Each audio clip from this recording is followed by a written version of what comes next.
The Bonfim brothers both take to the octagon once again for the second time in their UFC careers. The last time they did it in the UFC was on a Brazilian pay-per-view where both were victorious. Also on that card was the main eventer and co-main eventer in Jessica Andrade and Gelton Almeida, and combined, all four Brazilian fighters on that pay-per-view all went undefeated and will all be on this fight night card. But for today's video, we'll take a look at the undefeated 26-year-old in Gabriel Bonfim. While still not ranked in the UFC, he has a lot of potential to be one of the fastest rising prospects in the end of 2023 coming into 2024. And I want to get right into this episode on one half of the Bonfim brothers. Oh, till's out!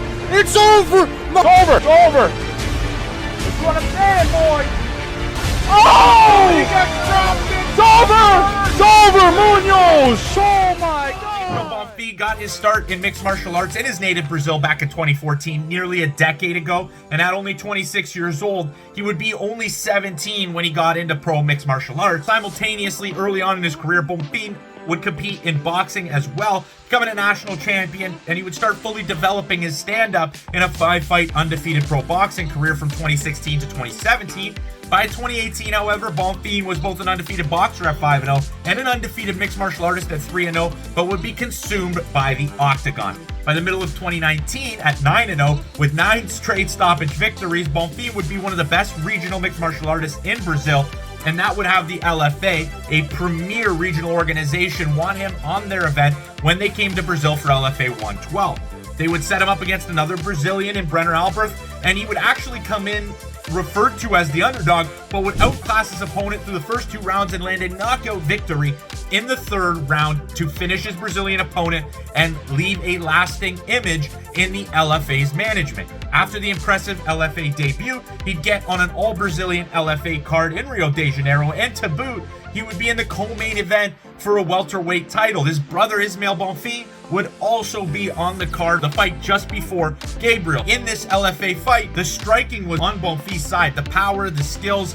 the head movement, Bonfim looked great. He does eat a few shots. He's a little bit sloppy with his strikes, but the strikes lead him into the takedown. He would get his opponent's back, but he wouldn't finish it from there. In a scramble, he would lock up a Darce choke again in the very first round and submit his Brazilian opponent to earn the LFA welterweight title and would get on the radar of American fans. The run of finishes and lack of any decisions would surely have Dana White eager to bring him onto the Contender Series, so after one more fight in the LFA, he would get that spot, and it was just really a bonus that they can have this built-in storyline of getting both Bonfim brothers, because they are both so skilled with such impressive records and such in-octagon ability that both would be on this same episode in 2022 on episode 7 of the Contender Series. Gabriel would be the second to walk out of the Bonfim brothers, and his brother Ismael would dominate his opponent. His opponent was very, very tough, but Ismael's striking, wrestling, they were all on display. He nearly doubled his opponent's significant strikes. So going into the co-main event for Gabriel,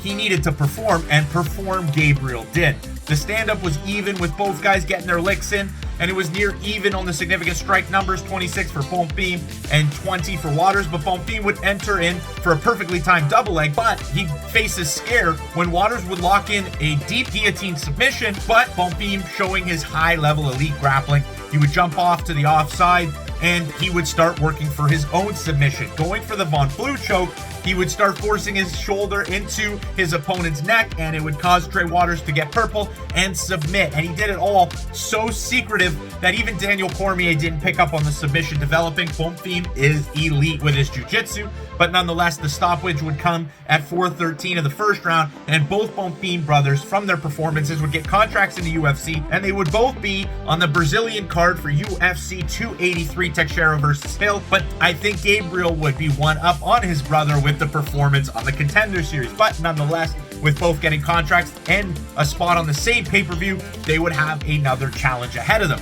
And this time, I felt Ismael outperformed his brother, landing a beautiful flying knee knockout of Terrence McKinney on the card. But nonetheless, Gabriel would again, fighting later on in the card, would have to come in and perform because his brother absolutely dominated again.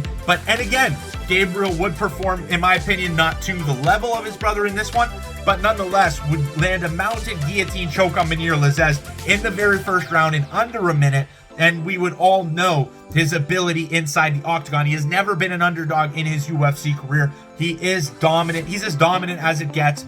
His chin helps him be sloppy to get his entries, and once he gets these welterweights to the ground, it's just a matter of minutes before he lands a submission. But nonetheless, his next fight would also be on a pay-per-view, this time UFC 291 Poirier versus Gaethje 2, where he'd fight Trevin Giles, and it would be a great matchup for him because Trevin Giles is a pretty good grappler in his own right. He's nothing to scoff at, but again, a guillotine choke in the very first round. He would appear to have more ease in the UFC than he did in his last couple fights in the LFA, and now he faces it off against Nicholas Dalby on a UFC fight night in the co-main event with his brother on the card once again, which is just a remarkable feat. But Bonfim, again, I can't stress this enough, has the potential to become one of the biggest Brazilian stars in the UFC right now, and that is a huge accomplishment for how big the Brazilian audience is for Ultimate Fighting Championship. But that'll wrap up today's video, guys. If you enjoyed, remember, smash that like button and subscribe to Combat Sports Central. We release content like this every week, gambling breakdowns for all sports,